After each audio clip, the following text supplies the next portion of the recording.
पाकिस्तान के अंदर जो नई हुकूमत बन रही है वो तो आईएमएफ प्रोग्राम के लिए जा रहे हैं, बिकॉज हमने इस जून तक तकरीबन 24 अरब डॉलर के कर्जे देने हैं।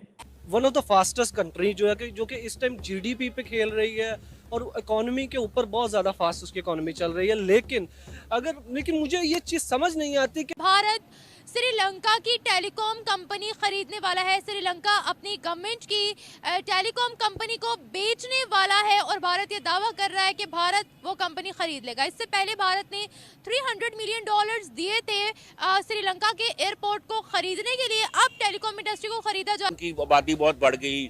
हम का रेलवे निज़ाम इतना अच्छा हो गया, वंदे भारत वहाँ पे चलती है, इलेक्ट्रिक ट्रेन्स वहाँ पे चलती हैं। आपने तो इंडिया के मतलब रेलवे स्टेशन को भी रगड़ दिया बीच में। भारत में बैठे हुए लोग हंस रहे होंगे पाकिस्तान के ऊपर कि यार ये कैसा मुल्क है जो अपने ही मुल्क को डिफॉल्ट करना चाहता है। ये कैसे लोग हैं, ये कैसे लोग हैं जो ये समझते हैं कि भाई हमें अपनी ही मुल्क की कुर्बानी दे देनी चाहिए। कैसे निकल गए? श्रीलंका को वो खरीद रहे हैं एयरपोर्ट उनका, अब वो टेलीकॉम इंडस्ट्री खरीद रहे हैं, हम अपनी चीजें बेच रहे हैं। कैसे आगे निकल? वो आगे ऐसे निकल गए कि उनके पास तरक्की वो लोग कर रहे हैं। उनके पास एक प्राइम मिनिस्टर है जो उनका बहुत करता है। हमारे यहाँ पे अभी इलेक्शन हुए कितना टाइम हो गया है और अभी तक हमें ये नहीं पता हमारा प्राइम मिनिस्टर। पाकिस्तान जो है ना हमने खुद खराब किया हुआ है। वो कैसे कि हमने वो लोगों को जो है ना बार बार लेके आए जो हमें 40 साल से एक ही ख्वाब दिखा रहा है। पहले आईएमएफ के जितने भी मुआहदे किए थे सबको तोड़ना शुरू कर दिया और वो इस तरह कि उन्होंने अवाम को मैसिव सब्सिडी देनी शुरू कर दी, पेट्रोल प्राइसेस सस्ती कर दी, पेट्रोल की कीमतें कम कर दी। हालांकि आईएमएफ कह रहा है कि आप पेट्रोल की कीमतें कम नहीं कर सकते। देखिए गाड़ियाँ वो खुद बना रहे हैं, इंजीनियर उनके हैं, डॉक्टर उनके हैं, सब कुछ उनका। हमारा क्या है? किसान उनके हैं, हमारे तो हर चीज़ वहीं से आ रही है। हमारे क्या है यहाँ पे? क्या है? कुछ नहीं है। हमारा तो घर भी अपना नहीं है।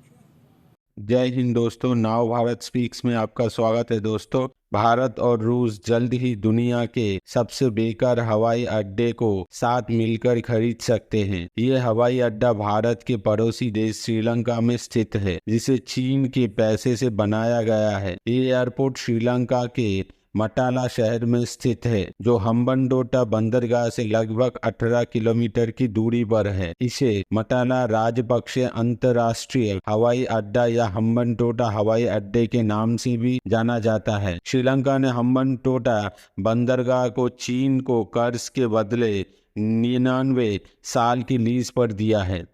रिपोर्ट के अनुसार भारत और रूस हम्बनटोटा एयरपोर्ट को खरीदने के लिए एक जॉइंट वेंचर बना सकते हैं। इसका एकमात्र कारण हिंद महासागर में चीन के बढ़ते प्रभाव को रोकना है और इसी बात को पाकिस्तान को लगी है जबरदस्त मीठी। तो आइए दोस्तों पूरा वीडियो देखते हैं। Thank you so much. Kilo कनक जो वो उनको घर में उनके जो कार्ड बने हुए हैं वो उनको घर प्रोवाइड करते हैं। वो कहती है कि हमारे यहाँ पे जो कुछ भी है ना वो आके तारीफे कर रही होती है कि हमारे यहाँ ऐसे, हमारे यहाँ ऐसे। हम सिर्फ उनको देख रहे होते हैं। ये ना एंड लेवल की है, हमारे यहाँ कुछ नहीं। क्या ये तो बता दे तो कुछ और ही सुनते हैं। एक तो उनके यहाँ हर चीज ऑर्गेनिक होती है, हमारे यहाँ जो मिलता है सब फेक मिलता है, कुछ अच्छा नहीं है। जो आप अगर शैम्पू देख लो, कुछ भी देख लो, सब फेक है।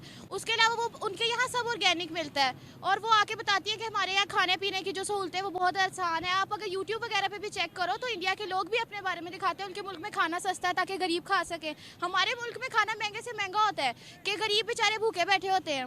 आप जाके ऐसे सड़कों पे देखो, इतने लोग हैं जिनके पास करने को काम नहीं है। उनके इंडिया में रहता कौन है? नानो रहती है मेरी। नानू रहती है? माशाल्लाह, नानू रहती है तो फिर तो वो मुस्लिम है ना? डंडे नहीं बरसाते उनपे ना, बहुत आराम से वो रेल कहते हैं। बल्कि उनके वहाँ पे अलग-अलग कम्युनिटीज़ हैं जहाँ पे सिर्फ मुस्लिम लोग रहते हैं। उनके वहाँ पे बहुत केयर की जाती है। अभी बात होती है? हाँ, कभी कभी होती है। कभी कभी होती है। क्या बताती है? मोदी गवर्नमेंट जुल्म करती है क्या वहाँ पर? नहीं, वो लोग बहुत आराम से रह रहे हैं। बल्कि हमारे यहाँ पे जितना पॉलिटिक्स को लेके इशू है वहाँ पे इतना नहीं है। और तरक्की के बारे में बताती हैं कि किन फील्ड्स में हमसे बेहतर है या वहाँ क्या चल रहा है?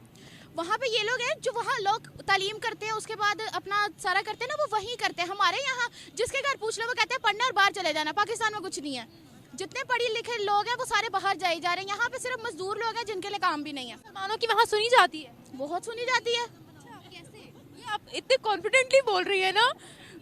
देखिए, अब वो एक खुद बता रही है, गैर मुल्क में रह के वो बता रही है कि हमारी वहाँ पे सुनी जाती है। उनकी बेटियाँ जो मतलब हमारी खालाएं वगैरह हैं वो वहाँ जॉब करती हैं ऐसे, और उन लोगों का वहाँ उनको रिस्पेक्ट भी बहुत मिलती है।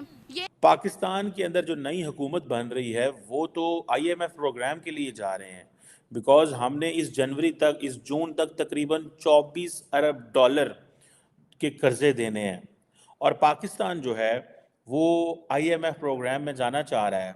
लेकिन पाकिस्तान के जो अपोजिशन लीडर हैं, इमरान खान साहब अपोजिशन लीडर तो अब नहीं है लेकिन बड़ी अपोजिशन पार्टी है, उस पार्टी ने IMF को ख़त लिख दिया है और कहा है कि पाकिस्तान को पैसे ना दें, इससे पहले क्या कराएं, वोट ऑडिट करवाएं। अगर पाकिस्तान वोट ऑडिट करवाता है तो ठीक है, अदरवाइज कोई बात नहीं है। अगर पाकिस्तान को पैसे ही ना दिए जाएं, मैं समझता हूँ इससे बड़ी मुल्क दुश्मनी कोई भी नहीं हो सकती। अब मज़े की बात देखें, भारत में बैठे हुए लोग हंस रहे होंगे पाकिस्तान के ऊपर कि यार ये कैसा मुल्क है जो अपने ही मुल्क को डिफॉल्ट करना चाहता है। ये कैसे लोग हैं, ये कैसे लोग हैं जो ये समझते हैं कि भाई हमें अपनी ही मुल्क की कुर्बानी दे देनी चाहिए। बेसिकली इमरान खान साहब की पॉलिटिक्स ये है कि पाकिस्तान डिफॉल्ट कर जाए, जब पाकिस्तान डिफॉल्ट करेगा तो उसके बाद वो क्या करेंगे, फौज कमजोर होगी। So in fact he wants to weaken the army of Pakistan, और पाकिस्तान की आर्मी को कमजोर करने के लिए वो समझता है कि डिफॉल्ट करवाएं पाकिस्तान को। वो जब उनके खिलाफ वोट ऑफ नो कॉन्फिडेंस आया था तो तब भी वो चाहते थे कि पाकिस्तान डिफॉल्ट कर जाए, क्योंकि उन्होंने जाने से पहले IMF के जितने भी मुआहदे किए थे सबको तोड़ना शुरू कर दिया। और वो इस तरह कि उन्होंने अवाम को मैसिव सब्सिडी देनी शुरू कर दी, पेट्रोल प्राइसेस सस्ती कर दी, पेट्रोल की कीमतें कम कर दी। हालांकि IMF कह रहा है कि आप पेट्रोल की कीमतें कम नहीं कर सकते, लेकिन उन्होंने कम इसलिए कर दी ताकि जब ये आएंगे तो ये कीमतें बढ़ाएंगे, जब कीमतें बढ़ाएंगे तो लोग इनको गालियां दे। इमरान खान की कीमतें कम है, अभी उन्होंने बढ़ा दी हैं, महंगाई आई है, और फिर हम ये IMF प्रोग्राम के जब हम खिलाफ वर्जी करेंगे तो IMF इनको डांटेगा और मुल्क के हालात ख़राब होंगे और मुल्क डिफ़ॉल्ट करेगा, डिफ़ॉल्ट की तरफ जाएगा। तो मैं जब डिफ़ॉल्ट होगा तो मैं कहूँगा देखो इनसे मुल्क भी डिफ़ॉल्ट हो गया, इनसे इकॉनमी भी नहीं चली, और उसके बाद जो है वो फ़ौज भी कमज़ोर होगी। ये था उनका प्लान। और अभी वो कह रहे हैं कि मैं तो जेल में हूँ, लेकिन मैं जेल में हूँ लेकिन क्या होगा, वो कह रहे हैं कि मुझे इस चीज़ से कोई गर्ज नहीं है कि कौन हुकूमत बनाता है कौन हुकूमत नहीं बनाता, मुझे इस चीज़ से गर्ज है कि पाकिस्तान डिफ़ॉल्ट करे। ये है उनका प्लान। भारत के अंदर राहुल गांधी जो हैं वो एक इम्पॉर्टेंट पार्टी के ऑपोजिशन लीडर हैं। कभी मैंने उनसे तो नहीं सुना कि नरेंद्र मोदी बाहर जाके तो बेइज्जत हों या उनकी बाहर जाके इंसल्ट हो। मैंने और मुल्कों में भी कभी भी लीडरशिप के हवाले से ये नहीं सुना कि वो बाहर जाएं और वो अपने मुल्क को नुकसान पहुंचाएं। जहाँ पे थे उससे हम बहुत पीछे चले गए और इंडिया जहाँ से था हमसे बहुत आगे चला गया। इंडिया से तो कंपेयर हम लोग अभी नहीं कर सकते, क्योंकि पाकिस्तान जो है कि बहुत ही तरक्की तो उसने कोई की नहीं है, बहुत ही पीछे हो गया ये। तो दूसरा, अभी की जो करंट सिचुएशन है पाकिस्तान की तो बहुत बुरी सिचुएशन, लिटरली हम कह रहे हैं एज अ स्टूडेंट हम यहाँ पे पढ़ रहे, लेकिन पाकिस्तान की जो हालत है वो काबिले रहम है। इस पर रहम है, क्या हालत है ये तो बताएं। तरक्की कितनी है, कितनी टेक्नोलॉजी है, कितने हम मॉडर्न हुए हैं, वो हम सबको पता है कि हमारे पास कितनी टेक्नोलॉजी है। हम लोग बस जैसे भी हैं, हमारा कोई हाल नहीं है वैसे। अल्लाह वारिस है। अल्लाह वारिस है, अल्लाह वारिस। आप क्या कहोगे? मैं ये कहना चाहूँगी कि as a student education sector में अगर बात की जाए ना टेक्नोलॉजी के लिहाज से, तो हम उसमें बहुत पीछे हैं और ज़्यादातर हमारी कोशिश होती है कि हम दूसरे ममालिक को देख के उनको कॉपी करें, लेकिन अपनी प्रोडक्शन नहीं है, उनसे लेना और हमारी करेंसी मज़ीद डाउन जाती है। तो सबसे बड़ा जो होता है ना, जो क्या कहते हैं लैग जो करती है, वो पॉपुलेशन को बेयर करना पड़ता है। सब कुछ सब लोग बेयर करते हैं। अभी हम फोर्ट्रेस गए थे ना, लिटरली अमीर से बंदा जो ना वो अमीर तर होते जा रहे हैं, गाड़ी पे गाड़ी, बंदे पे बंदा है, लेकिन और नहायत अमीर। देख के लगता नहीं पाकिस्तान गरीब है, लेकिन अगर यहीं पे आओ तो यहाँ पे सड़क पे आपको सामने बाहर नीचे लोग बैठे नजर आएंगे। तो अपने लिए खुद ही कुछ करना पड़ेगा। दुनिया पाकिस्तान को कैसे देख रही है? देखिए हम अपनी बंदरगाहें गिरवी रखवा रहे हैं, हमारी PIA फ्लॉप जा रही है, क्या कहते हैं? इसके मतलब ये कह सकती हूँ कि सिर्फ लीडर्स पे कहना और नारे लगाना और इसको सपोर्ट करो और इसको निकालो इसको बिठाओ, इससे कुछ नहीं होगा। अपने लिए खुद स्टैंड लेना होगा, इस मुल्क को अपना समझना होगा।